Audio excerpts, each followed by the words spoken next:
When I was about 12 years old, I grew up in the southeast of Ireland, and I was lucky enough to be introduced to DJing. I used to go to a lot of discos when I was a kid, and I was given an opportunity to borrow someone's DJ decks, and I took them and I started doing a couple of gigs and started learning the whole process of how to mash BPMs and mix tracks, etc. And wasn't very good at it for a while, but I managed to get the hang of it after a little bit.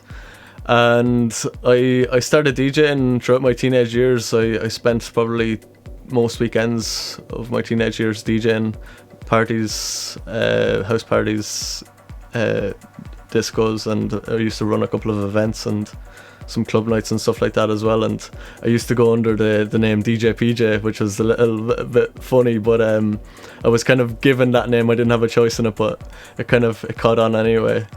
But I kind of started to have a fascination with electronic music. It was kind of starting to become massive globally, and in America especially, electronic dance music. And I used to follow a lot of the DJs and kind of pay attention to their stuff online, their content and stuff, and see where they were going and what they were doing. I used to be a massive fan of Calvin Harris. Kind of I paid attention to his stuff from the start, and artists like Deadmau5 and Hardwell, and it was all the very commercial DJs. But I loved it all. I was Swedish House Mafia or another one. I used to go to any gigs I could. And I really paid attention to what they were doing and how they went about it, and I really had a big ambition to be a music producer in that sense. And I guess my biggest goal was to be a superstar DJ at that point. And I went along kind of, and I used to like kind of research so much into it, and I didn't make a massive amount of music at the time. But once I finished school, I decided that I should move away. So I moved to London for a year and a half, and kind of I intended to get into music, but I kind of got a bit more life experience than anything. I kind of figured out what the real world was like, and after a year and a half, I had a great time, and I realized I needed to get back into music and find a focus and a full time, to have my attention on music full time. So I started studying in Dublin. And I spent 2 years studying music, and the first day in college, I know it will always be very memorable to me. I say it's the one thing that I learned from going to college was what a music producer actually is. And my opinion originally was that all of these DJs, they were making music on their laptops, etc., and that was a music producer. But I learned a lot about the kind of great music producers that worked with some of the biggest bands in the world, guys like Benny Blanco, Rick Rubin, and all the rest of them, Mark Ronson. I love all their stuff, and that kind of, as soon as I found out about that, my attention instantly shifted, because I seen how much involved these guys were with every type of music. And growing up as a DJ, you're passionate about all types of music, because you're playing everything. You don't always get a choice of what you play. So I love the idea of getting to work with artists in every area. So I started looking up these guys and what they were doing, and I really fell in love with the music production side of things. And I spent the next 2 years kind of learning the craft of engineering and a little bit about music production, and started working on music and writing a lot more and trying to get creative. And I was lucky enough when I was finishing up college to be introduced to John Hanley, who worked in Sun Studios at the time, and I went in there and I started doing a couple of sessions. I brought in a session initially, and that's how I got my in. And I got on well with the lads there, and I got to hang around there for a bit and assist on a couple of sessions, and I got a bit of work out of it in the end, which was kind of nice. And then John and James Darkin, who work here now, Herbert Place Studios, they kind of called me up one day and invited me up to see the place, and sat down and had a chat with them. And I was back in Dublin full time then. I had been away for the summer once I finished college, working at a few festivals, and basically I had a good conversation with them. We ended up going out for a few pints, and I kind of haven't left here ever since. Really, I've been here all the time, more or less in the past year. It's been great. I've got to work on so many different sessions and with so many talented artists. And yeah, I'm very grateful to them for that. It's an amazing place here. It's probably the best studio in Dublin, in my opinion. And I've got to work with some great music producers from Ireland and abroad, and some artists that I would have looked up to growing up in music, which has been incredible. I know when I was a teenager, I used to have pictures of studios like this on my computer, and I'd only have dreamed of being in somewhere like this. So sometimes I find myself sitting here just kind of in awe of the fact that I get to be in a place like this every day. So it's a real pleasure. But I guess from here on, like I'm still very early on. I'm only 22. I definitely aspire to go kind of quite far within the industry. I want to go towards the top if I am lucky enough to do that. I intend to stay in Dublin for another little while, but I hopefully will move to America in the next year and a half or 2 years, and probably LA. I think that there's a lot of opportunities to progress towards the top of the industry globally there, and you can do it from Ireland. But I just feel like if you're surrounded by the people that are at the top, you'll have a much better opportunity to develop and learn their ways.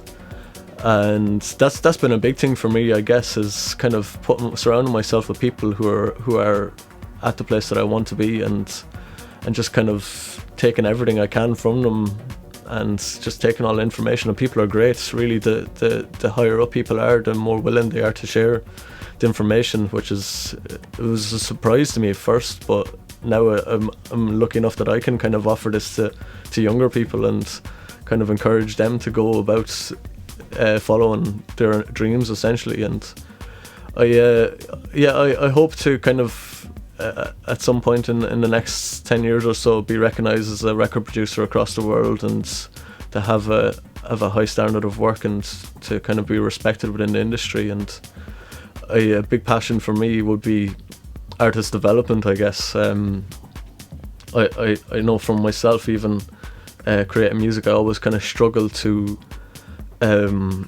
get to a point where I had a track that I was capable of releasing. And in the last couple of years, I've kind of learned a lot more about that process and learned about everything. And the music is such a creative thing, and it's amazing. But if you want to be successful in music, you have to make some money from it at some point. And we're in the business of making hit records, I suppose. So you want to have a successful record.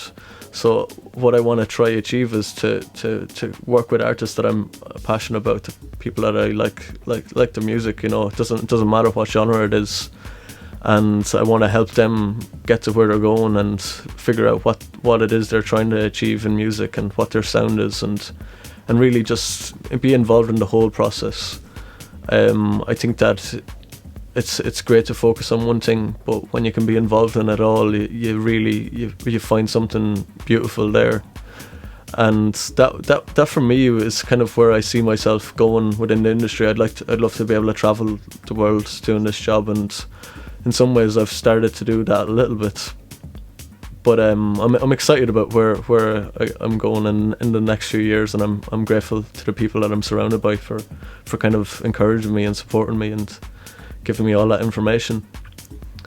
But so I'm hopefully going to set up a business in the next couple of years, maybe a bit sooner, and really focus on the artist development side of things, and possibly branch into a record label or something along those lines.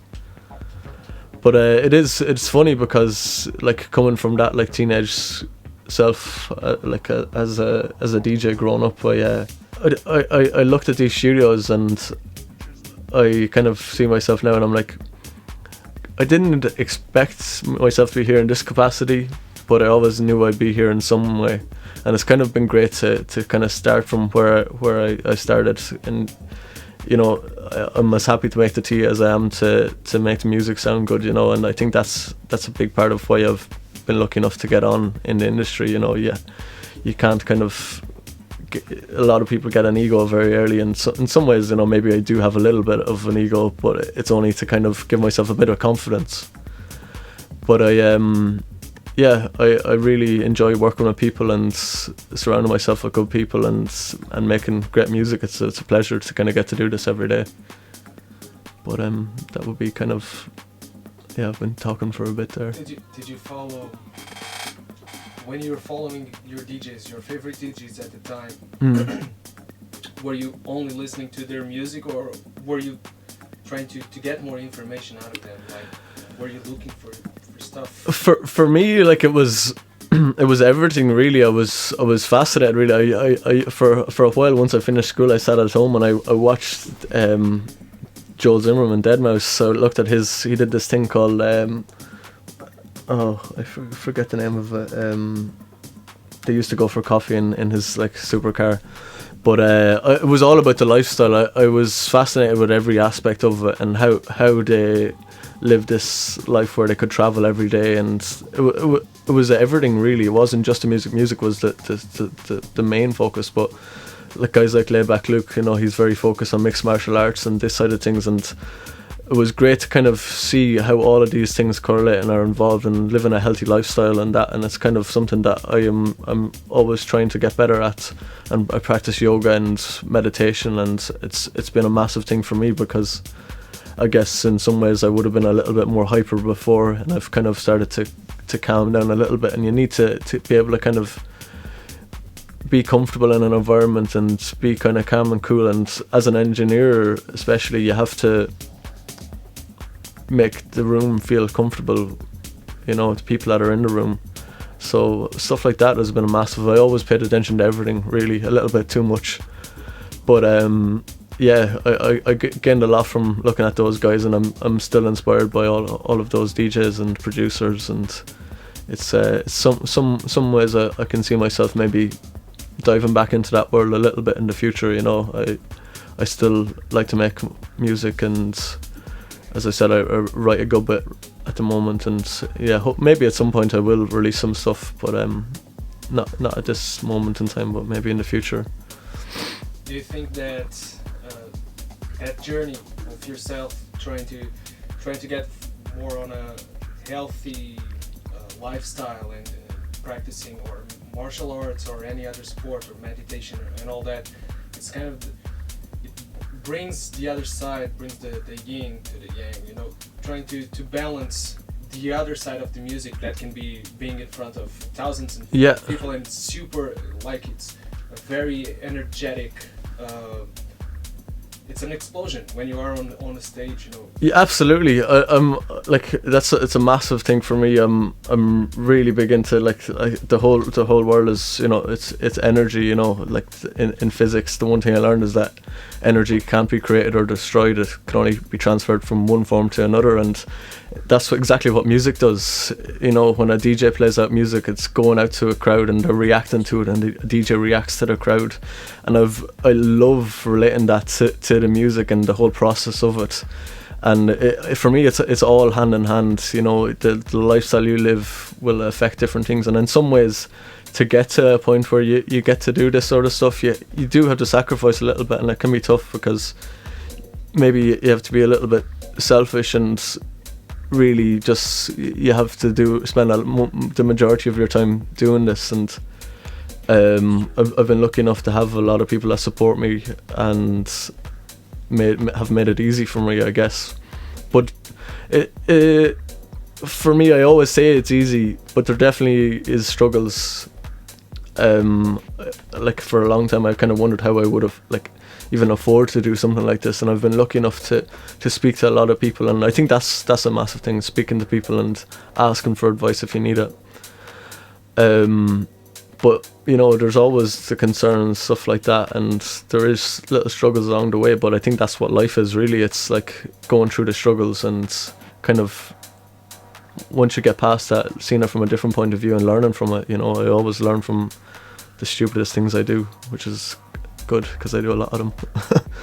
I was saying people sometimes focus and they they get to obstacles, or they think there are obstacles like money. They need money to produce an album, or they need money to do this, or being on the studio, or just dealing with the whole copywriting situations. And sometimes people just get stuck there and they don't go across because they are afraid of doing some kind of infringement that will fuck their lives pretty much. You know, so I think you have to be sensible about it, but not too sensible. I think that if you're concerned about stuff like money and stuff, you have to shift your attention to what you have. And music is very accessible to create music right now. It's, if you have a computer, if you have a phone, even you can create music really.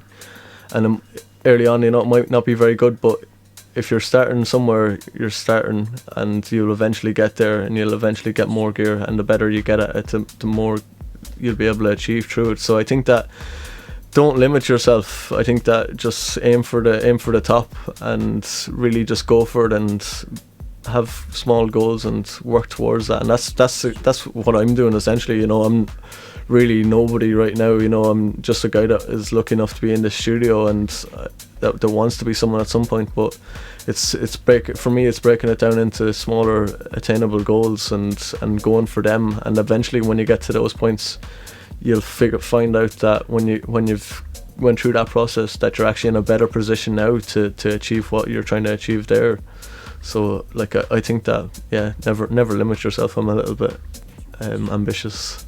I was gonna ask something. Do you have any questions? So, it's, if you can tell to the people outside, again amateurs, that are starting the same as you, they are shifting to DJ to music engineer, yeah, or shifting to music engineer to something else, you know, into the music. What is the advice that you can give to the people, or what's the struggles that you had, and you can say, you can give some tips to them to just make a difference? I think that it's a very common shift for DJs and producers to kind of get involved in this world and get involved as a producer more so, and find themselves in studios working in this capacity. But for me, I'm definitely quite confident, but I wasn't initially. I kind of forced myself to be a little bit, because I knew that if I wanted to get on in this industry, that I had to go and speak to people and be involved. And that was a massive thing. I worked in bars for a while, and that's really where I learned the confidence, because I started speaking to customers, and I treat the clients in studios like I would in a bar. You know, it's the same thing, it's just in a different environment. So I think like really get good at your people skills, and just be a decent person, and you'll get on, and just go speak to people. Like one thing that I learned early on, I was lucky enough to learn, was that, you know, the work isn't always there, so you have to go find it at some points. So at one point in the last year, I found myself out of work for a couple of weeks, and so I literally went to every studio in Dublin and spoke to the people that worked there, and I found through doing that a couple of days later I was getting phone calls about jobs that I never would have if I didn't go out and do that. So it's like, find out something that you want to do and go out and do it, and speak to people, and just, yeah, if you're a decent person, you'll get on, and people will help you out. And if you really want to do something in this capacity, it's very achievable. I think many of us starting artists or DJs or even starting producers, we get sometimes very stuck on the releasing part of stuff, the finishing stuff, you know, because sometimes we spend a lot of time doing shit. Like, you can have 100 songs on your hard drive, and some of them can be like hits, but you just don't put them out, you just don't work on them, because you can be afraid of, you know, you can do better than that if you had the budget, if you had the studio, if you had there's always you know, if you had you could be the best guitar player in the world if you had that guitar. You know what I mean? So sometimes you think you need some stuff. That's exactly the world we live in, and part of that, I think, is probably through advertising and stuff. It makes you feel like you need something else to be better, and to get to whatever point you want to be at. But I think I've learned anyway, and in some ways I'm still learning, is that if you have music, it's like show it to people, ask for advice on it, where you need to go with it, and just really like figure out what it is that you want better. And if you don't know how to do it, speak to someone or look it up online, and you'll figure it out very quickly. But it's just, you have to settle with things. I think you get to a point where you can't do any more, and you're I think there's a lot of those obstacles. I think people are limited by their mindset on things. I think perspective is absolutely huge, and I've learned so much about this in the past year. I talk about this forever, because people, there's no limitations in life. You can literally do anything you want to do. It's only the mind that will stop you from doing it. I think that people look at these superstars and people that are really successful, you know, athletes, musicians, whatever it may be, and they see this boundary, they put a mental barrier up instantly and look at these people as like, you know, they're godlike almost, but they're not really. At the back of it, they're genuinely just people. And I think that, yeah, it's like, don't limit yourself, just really be ambitious and look at the top, and if it's something that entices you, go for it. I think that's exactly one thing that I was thinking of when I worked in bars. As great as the experience was, I kind of had this feeling every day that I was in work, and it was a weird feeling in my gut, and I found it very difficult after a while, because it was kind of a little bit soul destroying for me at the time, because I knew in my heart what I wanted to do. I wanted to do music, and I wasn't doing it. And the kind of breaking point for me was when I finished up college. I stopped working in bars, and I just said, today I'm just gonna be a recording engineer and work towards being a great music producer. And I've been pretty much full-time employed ever since, and well, not full-time employed, I work for myself, but I've been lucky enough to be in studios every day and have a job in music, which is, I have that realization every morning when I walk in here. It's a real pleasure, and I don't have that feeling in my gut anymore, which is a really nice thing.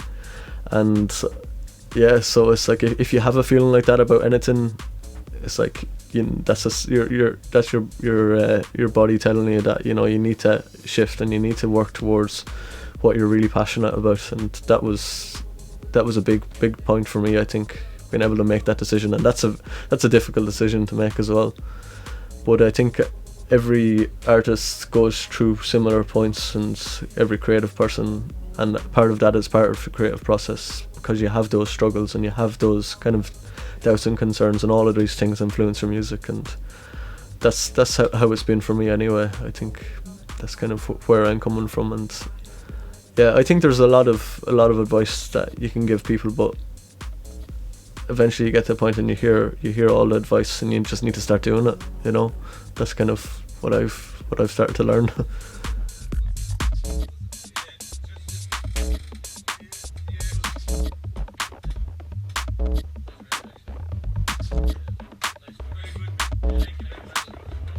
Very good.